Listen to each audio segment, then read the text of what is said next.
အသက်ရှိတယ်အသက်တိုးတယ်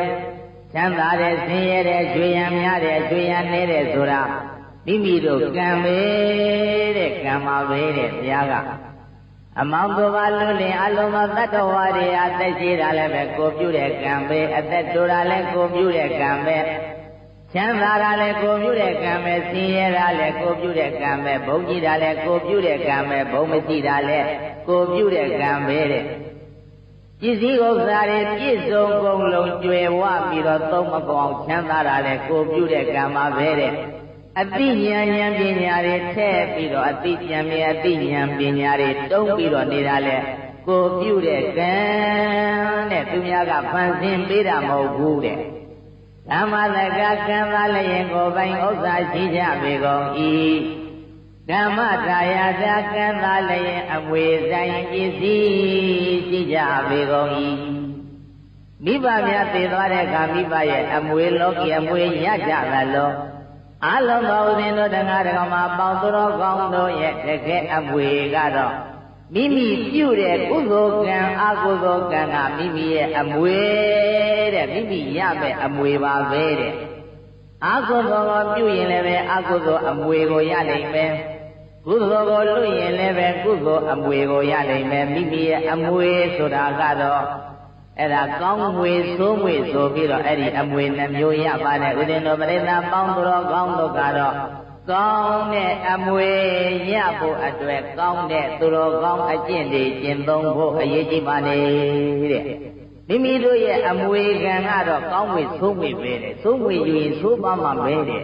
ကောင်းမှုနဲ့အလုပ်လုပ်ရင်တော့ကောင်းသွားမှပဲလို့ဒီလိုဟောပါတယ်ဓမ္မတရားကံသားလည်းယံဝေဆိုင်ရှိကြပေကုန်၏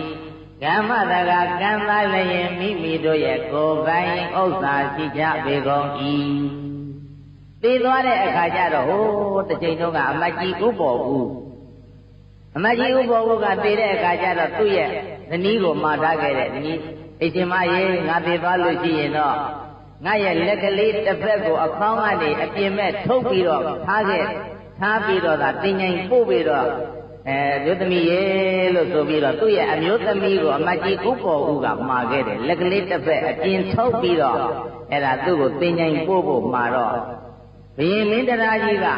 အဲ့ဒီလက်ကလေးတစ်ဖက်အပေါ်ထုတ်တာအခေါင်းကနေအပြင်ထုတ်တာတွေ့ရတော့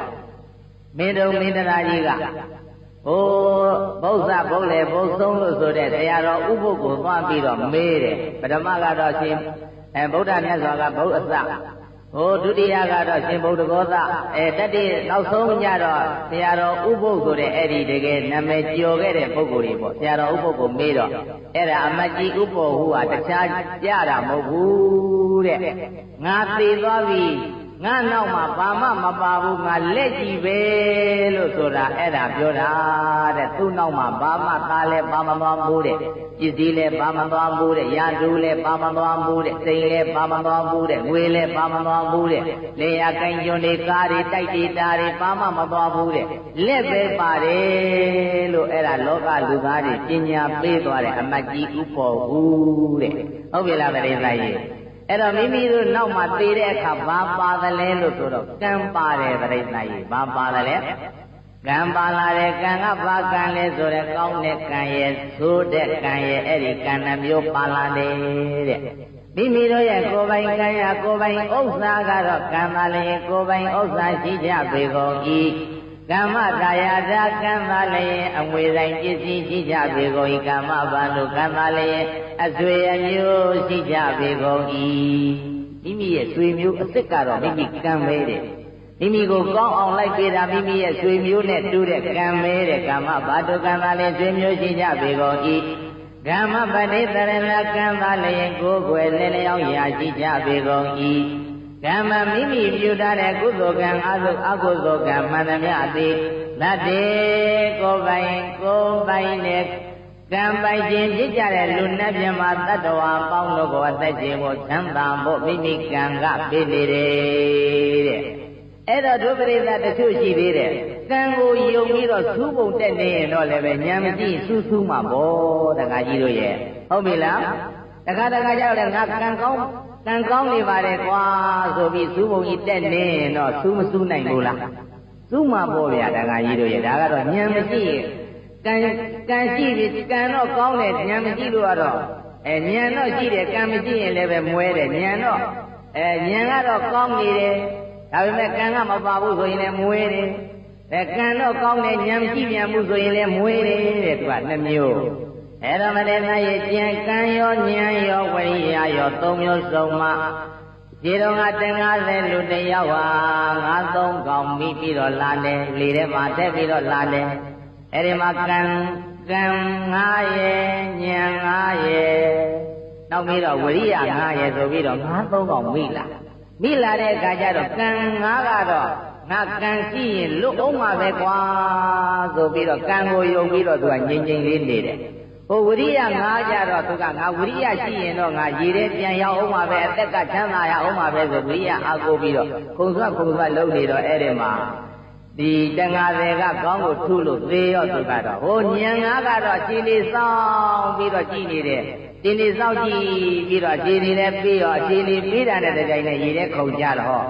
ဉာဏ်သမားကတော့အသက်ချမ်းသာရအသက်ရှင်သွားတယ်တဲ့ကံ9ရဲ့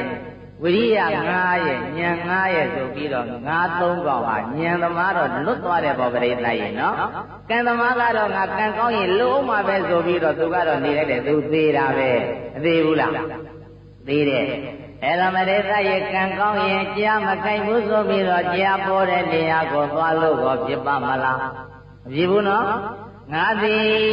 ကံကောင်းရင်ကြားကြိုက်မှာမဟုတ်ဘူးဆိုပြီးကြားပေါ်တဲ့နေရာကိုသွားမယ်ဆိုရင်လည်းပဲကံတော့ကောင်းတယ်သို့ပေမဲ့ဉာဏ်မရှိရင်ကြားစာဖြစ်သွားနိုင်တယ်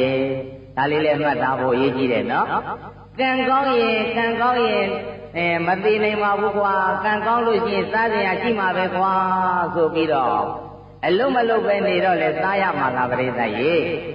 စားမစားရဘူးဝိရိယလည်းပါရမယ်ဉာဏ်လည်းပါရမယ်ကံလည်းပါရမယ်သုံးမျိုးစုံရဘာစုံရမယ်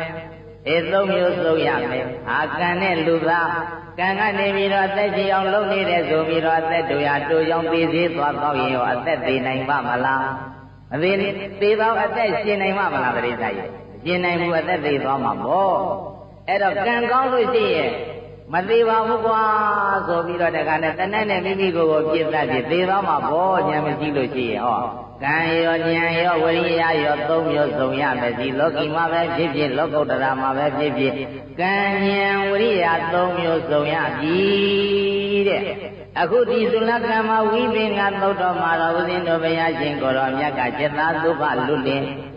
လူသားတွေအကုန်လုံးအသက်ရှိတာအသက်တို့တာချမ်းသာတာဆင်းရဲတာကံပဲလို့ဘုရားရှင်ကိုယ်တော်မြတ်ဟောကြားတော်မူတယ်အဲ့တော့မြတ်စွာဘုရားက